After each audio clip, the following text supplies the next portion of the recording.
Assalamualaikum warahmatullahi wabarakatuh. Perkenalkan, nama saya Alivia Parasari dengan NIM 2305 dengan mata kuliah Pengembangan Pembelajaran Pola Asuh berbasis Budaya Rumpun Kalimantan. Di sini saya ingin membuat video UTS dan langsung saja.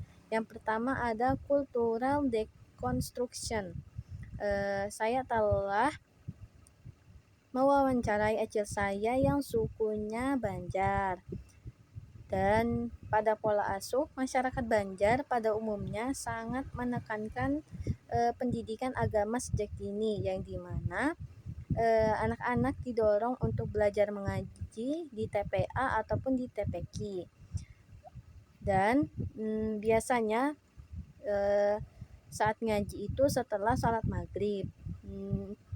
Dalam kehidupan sehari-hari, orang tua mengajarkan anak untuk dibiasakan mengucapkan assalamualaikum saat bertamu, mencium tangan orang tua atau bersalaman, serta menggunakan sapaan yang tepat seperti ading, kakak, paman, dan acil sebagai bentuk penghormatan anak kepada yang lebih tua. Nilai utama yang diajarkan oleh orang tua adalah ketaatan beragama dan adab ataupun sopan santun. Sejalan juga dengan pepatah bahwa adab lebih tinggi daripada ilmu. Dan nilai-nilai ini juga dipandang sebagai bekal keselamatan dunia dan akhirat, yang dimana bagi masyarakat Banjar yang memiliki tradisi merantau ataupun madam, karena adab yang lebih baik menjadi kunci untuk diterimanya di tempat orang ataupun di kampung. Kebiasaan itu bermakna untuk membentuk karakter anak untuk lebih rendah hati, tawadu, dan tidak sombong. Pada zaman dulu juga pewarisan nilai ini dilakukan melalui keteladanan, nasihat yang disampaikan lewat cerita ataupun peribahasa Banjar. Namun pada saat ini sebagian orang tua juga lebih sering menggunakan bahasa Indonesia, yang dimana penggunaan bahasa Banjar atau Banjar halus ataupun Banjar Krama mulai berkurang. Dan tantangan terbesar dalam pewarisan nilai ini adalah pengaruhnya gadget dan budaya asing, dan juga pola asuh yang terlalu mengekang anak, yang terkadang membuat anak merasa kurang memiliki ruang untuk berdiskusi secara terbuka dengan orang tuanya. Yang kedua ada ecological reinterpretation. Yang A, kajian implikasi praktek pengasuhan terhadap relasi manusia dan alam.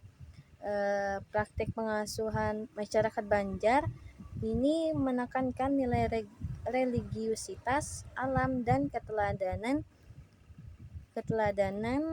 memiliki implikasi terhadap relasi manusia alam. Dalam perspektif keagamaan, manusia dipandang sebagai khalifah yang memiliki tanggung jawab menjaga dan merawat ciptaan Tuhan. Nilai tawadu atau rendah hati dan tidak berlebihan juga membentuk sikap tidak merusak serta tidak mengeksploitasi lingkungan secara berlebihan. Demikian pola asuh yang berlandasan agama dan adab secara tidak langsung juga membangun kesadaran ekologis melalui internalisasi tanggung jawab terhadap alam. Yang B, reinterpretasi nilai budaya dalam konteks ekologi.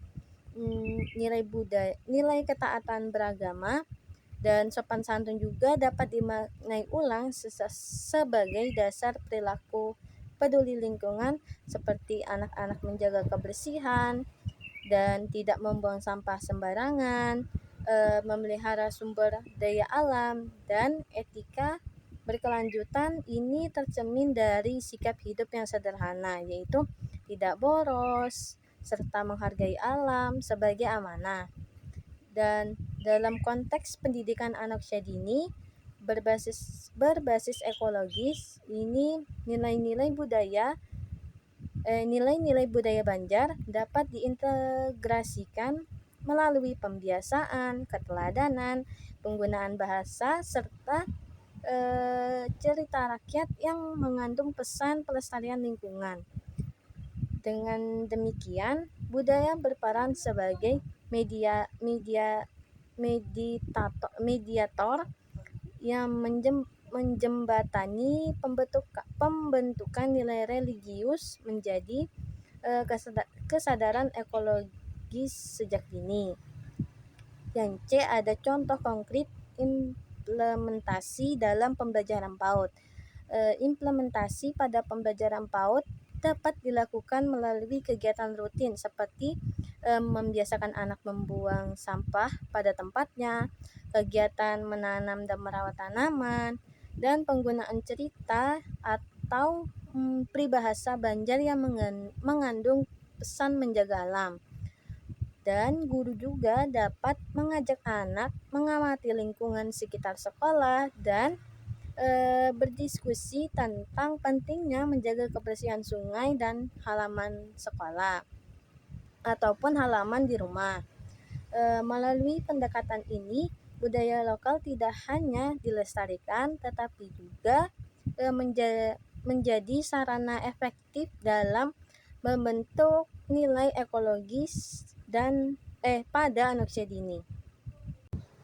Selanjutnya yang ketiga ada transformative reflection.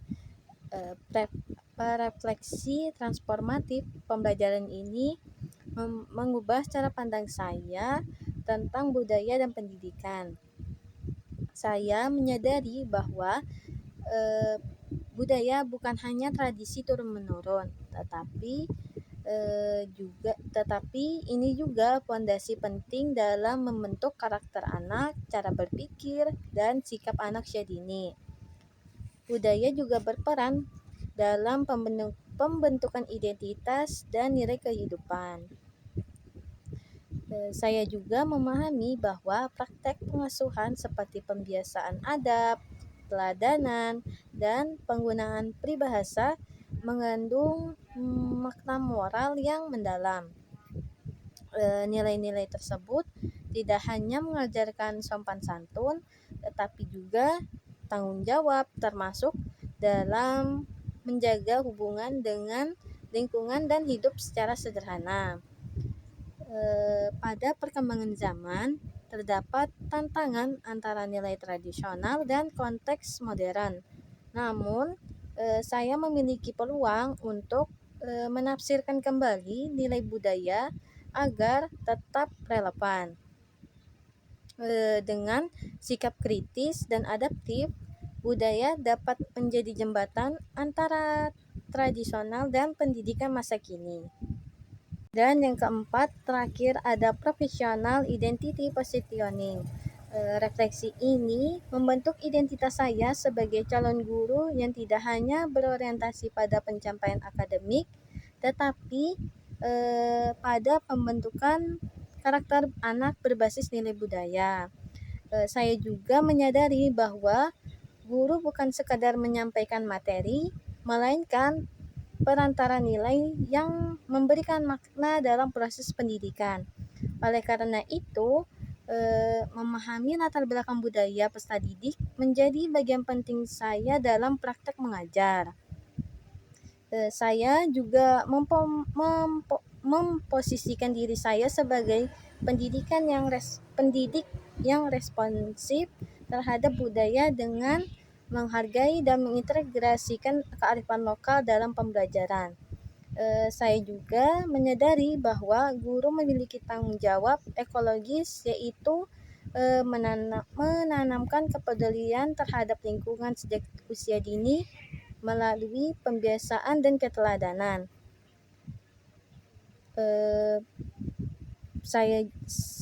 Bagi saya, budaya dan kesadaran lingkungan merupakan fondasi penting dalam membentuk karakter anak.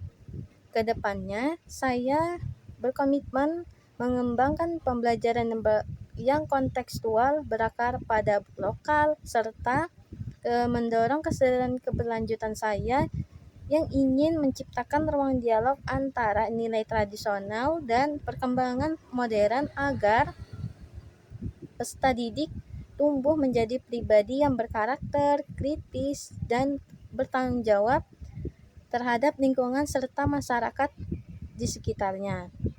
Sekian, itu saja yang ingin saya sampaikan. Kurang lebihnya mohon maaf. Wassalamualaikum warahmatullahi wabarakatuh.